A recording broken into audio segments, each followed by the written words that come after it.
कोई अपनी उपलब्धि नहीं बता पा रहे हैं। जिस तरह से महंगाई चरम सीमा पर है, बेरोजगारी है, उसका इनके पास कोई जवाब नहीं है। और महंगाई बेरोजगारी से जनता त्रस्त है, इनके खिलाफ मतदान होने जा रहा है।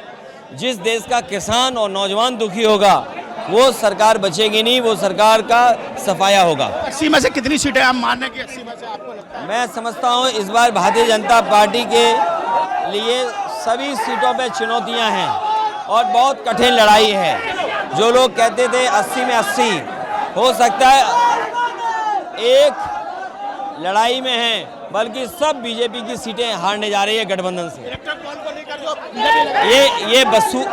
ये वसूली की है इन्होंने चंदा नहीं लिया, इन्होंने वसूली की है। इन्होंने चंदा नहीं लिया है, इन्होंने वसूली की है। कोई वसूली से देश को खुशहाल नहीं कर सकता है। जिन उद्योगपतियों से इन्होंने वसूली की, उन्होंने ही महंगाई बढ़ा दी। और इस तरह का भ्रष्टाचार किसी सरकार में नहीं हुआ होगा जो भारतीय जनता पार्टी ने किया। इसके बारे में तो उन्होंने बता दिया, वो तो पहले ही स्वीकार कर चुके हैं हार। अखिलेश यादव जिनसे हम लगातार बातचीत कर रहे थे, और अखिलेश यादव डिंपल यादव के नामांकन के बाद सीधे कार्यालय पहुंचे थे। भारी भीड़ यहां पर है, लेकिन उसके बावजूद भी उन्होंने हमसे खास बातचीत की और बताया कि इस बार समाजवादी पार्टी भारी मतों से मैनपुरी में जीतेगी। वीडियो जर्नलिस्ट मनोज के साथ मैनपुरी से विनीत दुबे, न्यूज़ उत्तर प्रदेश। कोई अपनी उपलब्धि नहीं बता पा रहे हैं। जिस तरह से महंगाई चरम सीमा पर है, बेरोजगारी है, उसका इनके पास कोई जवाब नहीं है। और महंगाई बेरोजगारी से जनता त्रस्त है, इनके खिलाफ मतदान होने जा रहा है।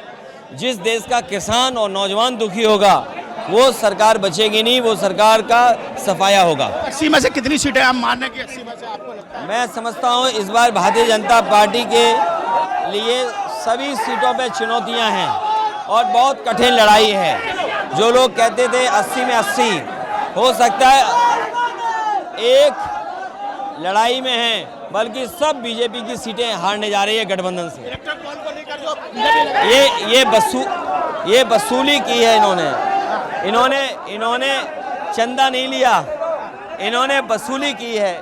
इन्होंने चंदा नहीं लिया है, इन्होंने वसूली की है। कोई वसूली से देश को खुशहाल नहीं कर सकता है। जिन उद्योगपतियों से इन्होंने वसूली की, उन्होंने ही महंगाई बढ़ा दी।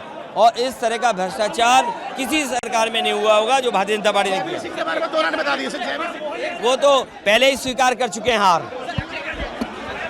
अखिलेश यादव जिनसे हम लगातार बातचीत कर रहे थे, और अखिलेश यादव डिंपल यादव के नामांकन के बाद सीधे कार्यालय पहुंचे थे।